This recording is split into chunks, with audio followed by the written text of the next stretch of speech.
A continuación vamos a realizar el presupuesto de flujos de efectivo.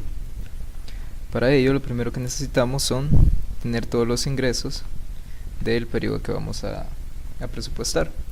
En este caso el ejercicio ya proporciona las ventas para cada mes y lo vamos a hacer para el primer trimestre. Entonces lo primero es trasladar las ventas totales a la tabla correspondiente. Luego nos dice el ejercicio que el 70% de las ventas de cada mes se realizan de contado. Vamos a calcular entonces esas ventas de contado.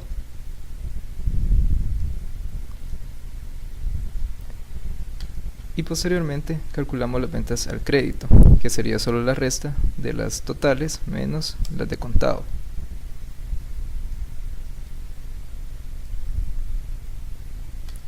Luego tenemos la provisión para cuentas dudosas, o lo que sería cuentas incobrables. Esta es una estimación que se puede realizar por datos históricos o por una política que obtenga la empresa. Hay empresas que no lo calculan porque su política es recuperar todo y no tienen por qué presupuestar algo que no van a recuperar. En este caso el ejercicio sí nos dice que el 0.5% de las ventas al crédito se van a la provisión para cuentas dudosas. Entonces lo calculamos.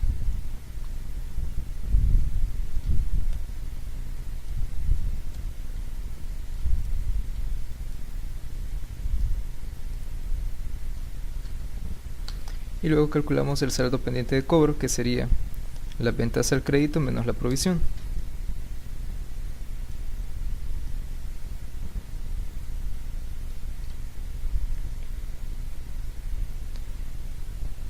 En esta segunda parte de la tabla vamos a colocar las ventas que se recuperan de manera efectiva, es decir, los ingresos reales generados por las ventas en cada mes. Entonces, para las ventas de enero, tenemos que el mismo mes en que se realiza la venta estarían ingresando las ventas al contado únicamente. Luego nos dice el ejercicio que el 70% de las ventas al crédito se recuperan a 30 días y el 30% restante se recupera a 60 días. Entonces en febrero ingresarían el 70% de las ventas realizadas al crédito, y en marzo el 30% restante de las ventas realizadas al crédito. Y luego hacemos el total para el trimestre.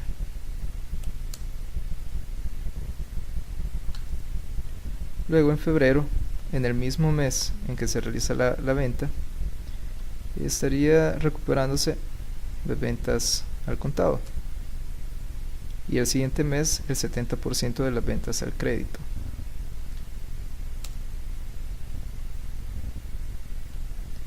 Por último, en marzo tenemos las ventas al contado, y en los siguientes meses se estaría recuperando las ventas al crédito, pero para cuestiones del ejercicio solo estamos calculando el primer trimestre.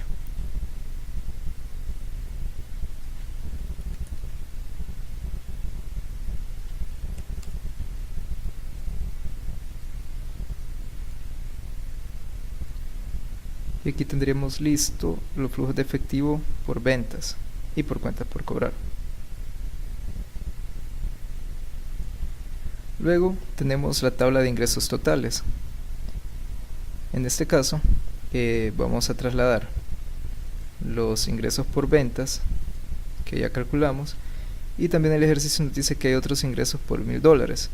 Otros ingresos puede ser alquileres de bodegas o cualquier otro tipo de actividad que genere ingresos que no sean directamente del rubro de la empresa. Y luego totalizamos esos ingresos, los de ventas, con los otros ingresos.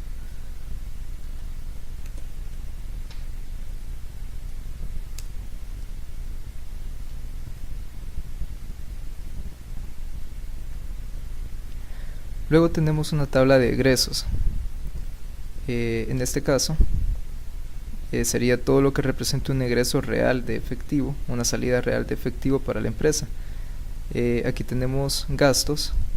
Si estos gastos incluyen depreciación, tendremos que restársela. Entonces A eso se refiere esta fila de gastos no erogados.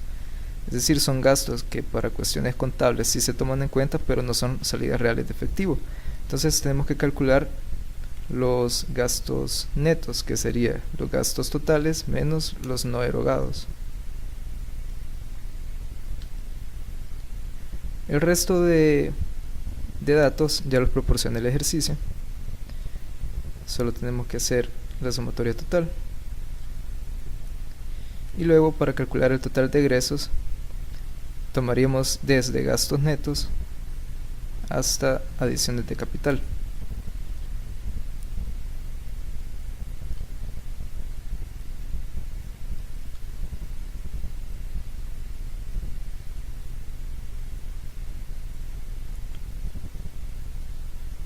Aquí en egresos se toman en cuenta las compras de materia prima, pólizas de seguro, impuestos que ya se tenga presupuestados o que se van a pagar, obligaciones también con acreedores a largo plazo. Tenemos pagos de dividendos. En este caso el ejercicio no proporciona, pero si hubiera algún pago de dividendo, pues habría que colocarlo aquí. Y cualquier otra salida real de efectivo. Cuando ya tenemos calculados ingresos totales y egresos totales, tenemos que hacer una tabla en la que restemos los egresos de los ingresos. El saldo inicial de caja nos dice el ejercicio que son 1500, es lo que tenemos de efectivo al iniciar el año. Luego los ingresos serían los ingresos totales que ya calculamos, y los egresos serían los egresos totales, y el cálculo sería el saldo inicial más los ingresos menos los egresos. Luego el saldo inicial de febrero sería el saldo final de enero, y todo lo demás sería siempre solo trasladar los datos.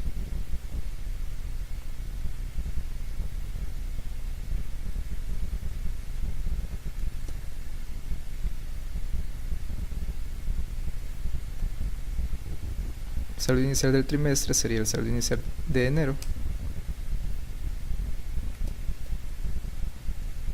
Luego la suma de los ingresos y la suma de los egresos.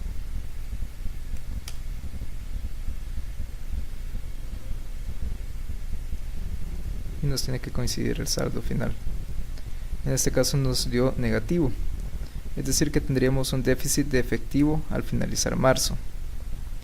Posteriormente en esta tabla vamos a calcular los ingresos ya con el financiamiento necesario para eliminar este déficit de efectivo al finalizar el mes. Entonces vamos a trasladar los ingresos por ventas, otros ingresos,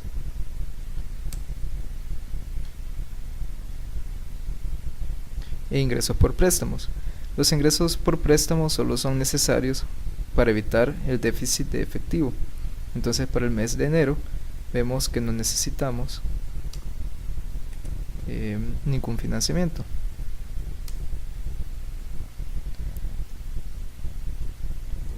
Lo mismo para febrero y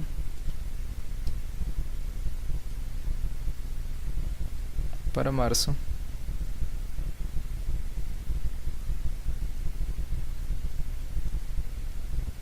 En este caso sí vamos a necesitar $11.009.25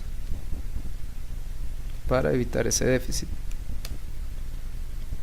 Podríamos pedir un financiamiento mayor, pero eso implicaría tener un recurso que no es nuestro, y lo cual tiene un costo financiero obviamente, por lo tanto nos sale más caro para la empresa. Entonces en este caso vamos a pedir justo lo que necesitamos.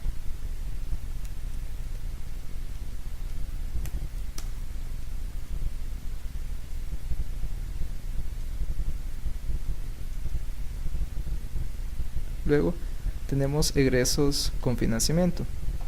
En este caso serían los egresos totales. No hay abono a capital a corto plazo ni pagos de intereses a corto plazo. Entonces dejamos eso a 0.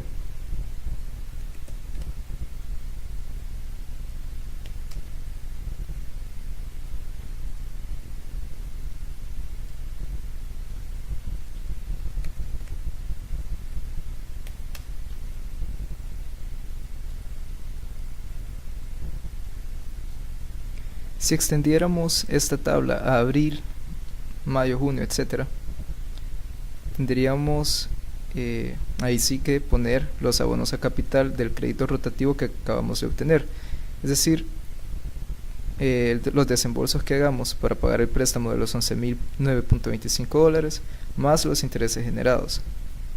Entonces tendríamos que ponerlo en estas dos filas.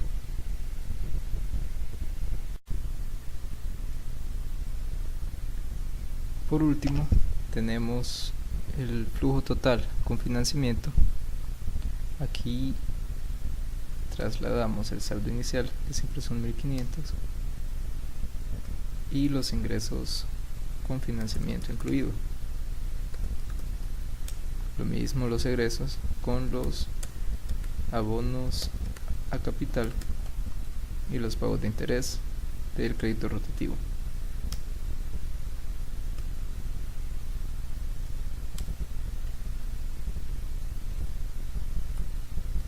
Luego el saldo inicial más los ingresos menos egresos sería el saldo final del mes, que es el saldo inicial del siguiente mes.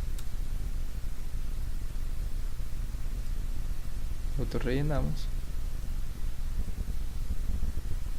y tenemos que el saldo al final de marzo es 0. Esto es porque el préstamo que hicimos fue justo lo necesario para evitar este déficit.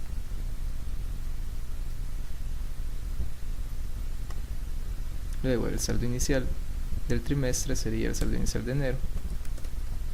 Hacemos la suma de los ingresos y la suma de las salidas, y debe de coincidir. Y aquí tendríamos nuestro presupuesto de flujos de efectivo.